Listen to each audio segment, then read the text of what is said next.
Hello students, welcome to everyone in today's English class. Today I shall be teach you English Kumar Bharati Standard 9, Unit 2, 2.4, The Fall of Troy. Now we are going to continue the second part of this story, The Fall of Troy. This story, the second part, tells us how Troy was finally defeated and nothing was left of the proud rich city.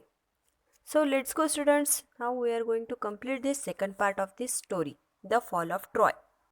At last Troy was taken not by force but by trick. सबसे last में 10 साल के युद्ध के बाद में वो trojans के ऊपर जीत हासिल करने के लिए वो ट्रिक की यूज़ करते हैं. It was the cunning Odysseus who thought of a plan to obtain the victory. जो धूर्त ओडिसी था वो बहुत ही सोच समझ के एक प्लान बनाता है. Let us build a great wooden horse, he said, big enough to hold men inside it, and let some of our best fighter hide in the horse. Then let us burn our tents and pretend to sail away in our ships. But instead of sailing away, we will return in the night. When the Trojans are asleep, we will attack the city and burn and kill. जब वो सोचता है कि एक बहुत ही बड़ा wooden horse बनाएंगे, इतना बड़ा कि उसमें कुछ हमारे फाइटर्स उसमें हॉर्स के अंदर रख सके. इतना बड़ा वो हॉर्स बनाएंगे लकड़ी का. उसके बाद अपने टेंट जला देंगे और हम यहाँ से निकल जाएंगे, लेकिन बहुत दूर नहीं जाएंगे, थोड़ी ही दूर जाएंगे. और जब भी ट्रोजन सो जाएंगे तब हम उनके ऊपर अटैक करेंगे, उन्हें जलाएंगे और मारेंगे. ऐसे ओडिसी का प्लान था. The Greek leaders decided to follow the advice of the wise Odysseus. So a great horse of wooden was made by a skillful engineer and the greatest heroes Menelaus, Odysseus himself and the other entered it.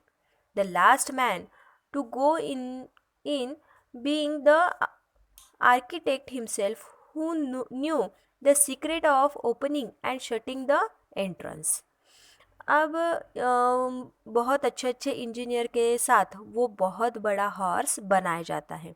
उसमें सबसे first पहले तो होता है मेलेनस, वो होता है.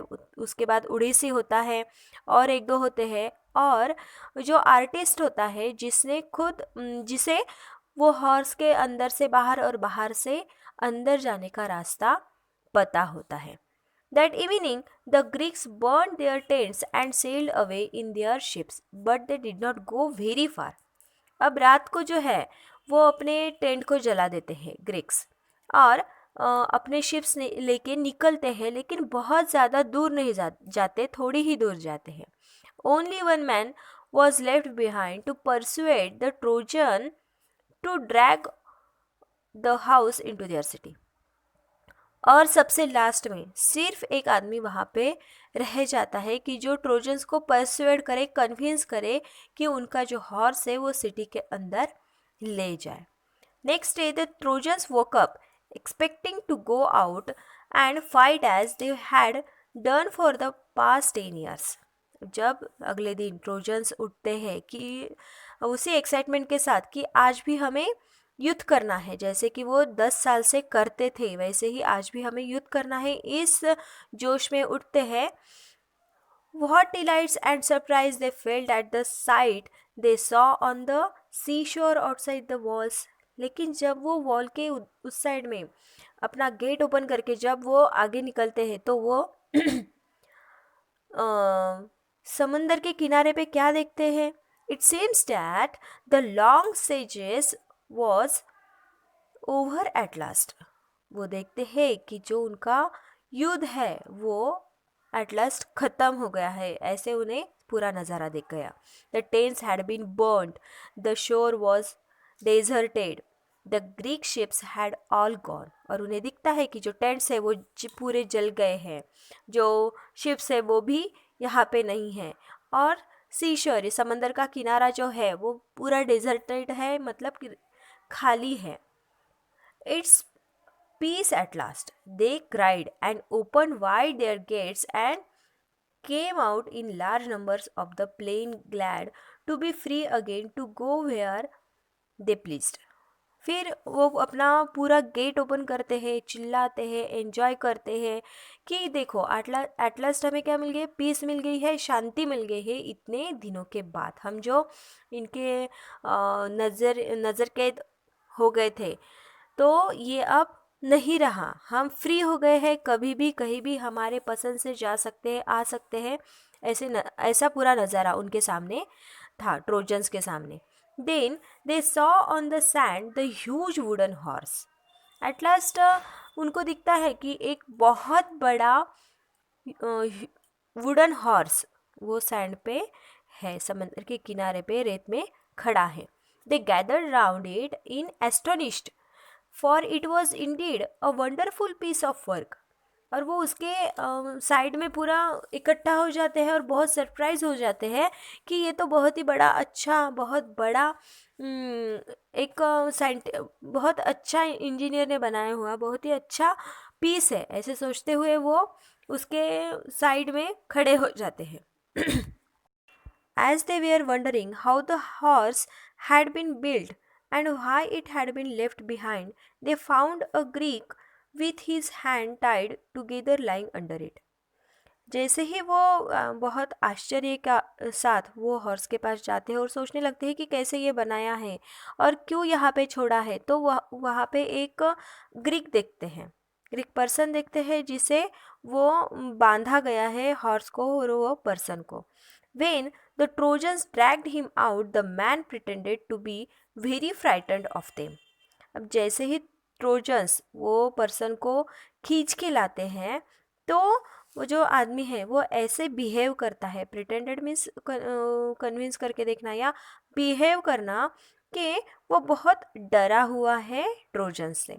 When he was commanded to tell them why the Greeks had gone and why they had left this horse behind, he pretended to tremble very much and refused to speak.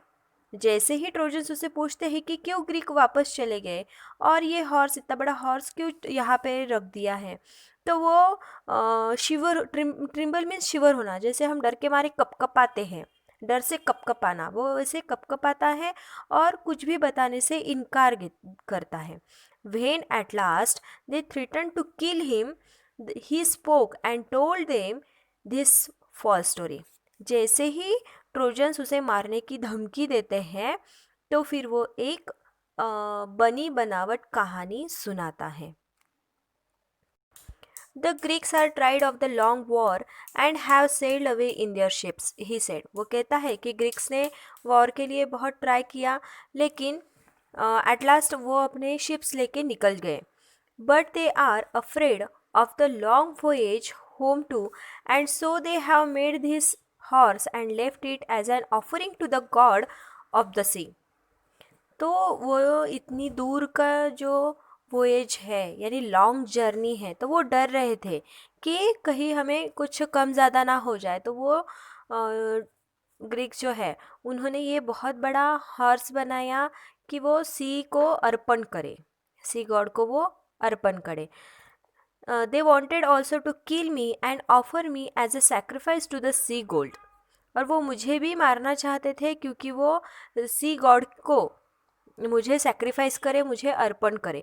But I escape and hide from them, लेकिन मैं छूट गया और उनसे मैं hide हो गया। But why did the Greeks make such a huge horse, some of the Trojans ask. Trojan पूछते हैं लेकिन क्यों ग्रीक्स ने इतना बड़ा हॉर्स बनाया। And the cunning Greek made this reply, और वो जो धूर्त ग्रीक, वो जो इंसान था वो रिप्लाई देता है, if they had made a smaller offering you might have taken it into your city. अगर वो छोटा हॉर्स बनाते तो आप उसे अपने सिटी में लेके जाते, और then the luck would have gone to the Trojans and not to the Greeks. तो जो वो नसीब का जो पार्ट माना जाता है, लक का पार्ट, तो वो ट्रोजन्स की तरफ चला जाता, ग्रीक्स की तरफ नहीं। That is why they made it too big to go inside your gates. इसीलिए वो इतना बड़ा बनाते हैं कि वो आपके गेट से अंदर ना आ सके। The Trojans were delighted to hear this. Trojans को बहुत अच्छा लगता है जब ये सब बातें वो सुनते हैं कि ये जो हॉर्स है वो ट्रोजन्स के इधर आ जाएगा तो उन्हें बहुत बड़ा लक मिलेगा, बहुत प्लेजर आएगा उधर ट्रोजन्स के यहाँ. So the Greeks have gone, they said, and the wall are no longer necessary.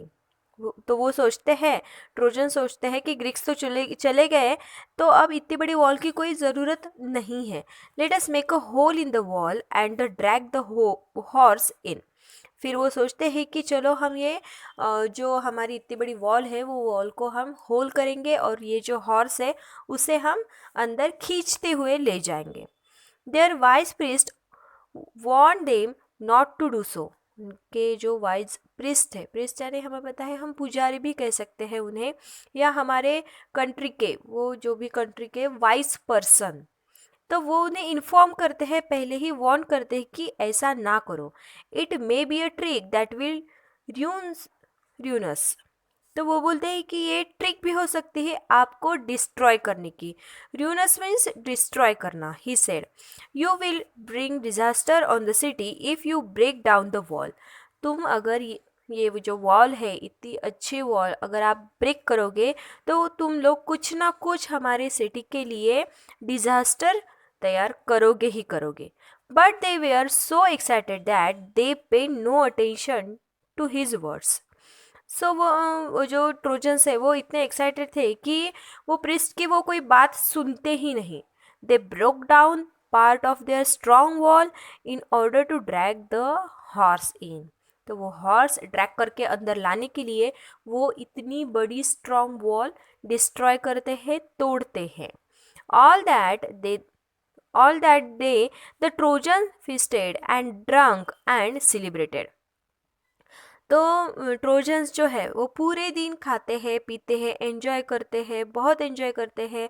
After all their celebrations they went to sleep and slept soundly. और सब उनका सेलिब्रेशन, दिन भर का सेलिब्रेशन होने के बाद वो साउंड स्लीप चले जाते हैं, बहुत गहरी नींद में वो चले जाते हैं. But that day of rejoicing was soon followed by a night of terror and death. अब वो उनका दिन तो पूरा सेलिब्रेशन में चला गया, लेकिन उनकी rejoicing here it means pleasure, उनका ये जो खुशी थी वो ज़्यादा देर तक नहीं थी, क्योंकि पूरी रात अब टेरर से और डेथ से फुल ऑफ भरने वाली थी. The Greek ships had not sailed for. तो ग्रीक शिप्स जो थी वो बहुत दूर नहीं गई थी, यानी वो वहाँ पे पहुँची नहीं थी. As soon as they were hidden by a island they had lowered their sail and dropped anchor and waited for the night. जैसे ही रात हो गई थी, जो इधर उधर छुपे हुए थे उनकी जो हिडन शिप्स थी आइलैंड के ऊपर, तो वो उधर से निकलते हैं और यहाँ पे आते हैं. In the darkness the fleet sailed back and the leading ship, which was Agamemnon's, bore a red light high on its mast. So जो शिप जो थे जो थोड़ी दूर तक गए थे तो वो क्या होते हैं, वो वापस आ जाते हैं. Fleet means group of ship. जो शिप्स का ग्रुप होता है वो ट्रोजन्स की तरफ आते हैं. एंड द लीडिंग शिप, और जो लीडिंग शिप थी which was Agamemnon's, bore a red light high on its mast. Mast means जो कपड़े से बोट है उसे कपड़े से हवा किधर पास हो रही है और उसके हिसाब से वो नाव जो है वो चलती है, ऐसे वो बांधा जाता है, तो उसे कहते हैं मास्ट. तो वहाँ पे एक रेड कलर का लाइट वो हैंग करता है. The Greek who was watching for the return of the fleet crept to the wooden horse and gave the signal. और सब ग्रीक जो है वो देख रहे थे कि वो वुडन हॉर्स में से सबके सब निकल जाए और उन्हें signal they. The side of the horse open, the Greeks climbed out and open the gates. और हॉर्स में से सब जो ग्रीक्स थे उसमें बैठे हुए वो बाहर निकलते हैं और ट्रॉय के जो गेट्स है वो ओपन कर देते हैं. The whole Greek army entered the sleeping city. अब पूरी जो ग्रीक आर्मी ने पूरा अपना घेरा कर लिया था जो सिटी के सोए हुए लोग थे. Immediately the Greeks set fire to houses and tower and palaces. और जल्द से जल्द जो ग्रीक्स थे वो फायर करने लगे, हाउसेस पे, टावर्स पे, पैलेस पे उसे जलाने लगे, लोगों को मारने लगे. Troy was filled with the sight of leaping flame and the sound of shouting and the noise of weapons and the cries of weeping women. और ट्रॉय जो है वो पूरा दर्द से भर गया था. सब तरफ आग ही आग दिख रही थी, चिल्लाने की आवाज़ आ रही थी, वेपन्स की आवाज़ आ रही थी, वुमेन्स चिल्लाने की आवाज़ आ रही थी. The sleeping Trojans sprang out of their beds, but they were taken by surprise. सब सोए हुए ट्रोजन्स जागने लगे और उठकर वो स्प्रैंग आउट मीन्स जंप लेने लगे, लेकिन उन्हें बहुत बड़ा सरप्राइज मिला कि their enemies were right inside their walls and many of the Trojans were killed before they could put on their armor and seize their weapon. वो उनके जो एनिमीज थे ट्रोजन्स के, तो वो अंदर आ भी गए थे, गेट के अंदर आ गए थे और सब ट्रोजन्स को मारने लग रहे थे. वो अपने वेपन उठाए इसके पहले ही. A bright light lit up the night sky as palace and house, temple and tower went up in the flame. जो ट्रॉय की जो पैलेस है, हाउसेस है, टेम्पल, टावर्स जो कुछ भी है वो पूरे आग से भर गया था. The Trojans fought as well as they could but it was all in vain. ट्रोजन्स जो है जितना हो सके उतना लड़ रहे थे, लेकिन वो सब उनका फेल हो रहा था. Old king Priam was killed with all his brave sons.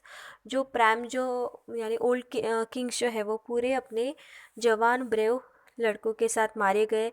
Hectares wife and his old mother and sisters were carried off a slaves by the conquerors. तो जो हेक्टर की वाइफ थी, उसकी मदर थी, उसकी सिस्टर थी, तो उन सबको गुलाम बनाया गया. Their fate was different in contrast to Helen's when king Menelaus rush through the city looking for her and found her in her palace. अब जो हेक्टर की वाइफ वगैरह जो है उनका जो नसीब है वो हेलन से अलग था. जब किंग मेलोनस उसे ढूंढता है तो वो उसे एक पैलेस में मिलती है. Her voice was choked with emotion and she could not speak. उसका जो वॉइस है वो पूरा बंद हो गया था, इमोशन से चोक हो चुका था और वो बिल्कुल ही बोल नहीं पा रही थी. The Menelaus forgive her and she went back with him, for it was only Aphrodite who had turn her heart away from her home and her husband and her child. और मेलेनस जो है वो उसे माफ़ कर देता है और वो उसके साथ वापस आ जाती है. सो मेलेनस की वाइफ जो थी तो हेलन, वो ट्रॉय में आई थी, लेकिन वो उसका जो हार्ट है उसका हार्ट टर्न हो गया था. किसकी वजह से? तो कहते हैं एफ्रोडाइटी की वजह से. एफ्रोडाइटी मीन्स ग्रीक में गॉडेस ऑफ लव माना जाता है उसे, उसका नाम है एफ्रोडाइटी. तो उसी के वजह से उसका हार्ट अपने बच्चों से, अपने हस्बैंड से और अपने घर से अलग हो गया था. लेकिन मेलेनस उसे फॉरगिव करता है, माफ़ कर देता है और फिर से वापस अपने घर लेके आता है. When morning came nothing was left of the proud. जब सुबह होती है तब उस शहर में कोई भी ऐसी बात नहीं रहती कि जिस पे प्राउड करें. Rich city that had resisted attack for 10 years. जो रिच सिटी थी वो उसमें अब कुछ भी नहीं बाकी था, जो 10 सालों से ये जो अटैक हो रहा था उसे स्टॉप कर रही थी. Resisted means try to stop something. जो 10 सालों से ट्रॉय सिटी जो वॉर शुरू था उसे स्टॉप कर रही थी, वो एक रात में ख़त्म हो चुका था. सो here we have done this lesson. I hope you understand this lesson and thank you to all of you to watch this.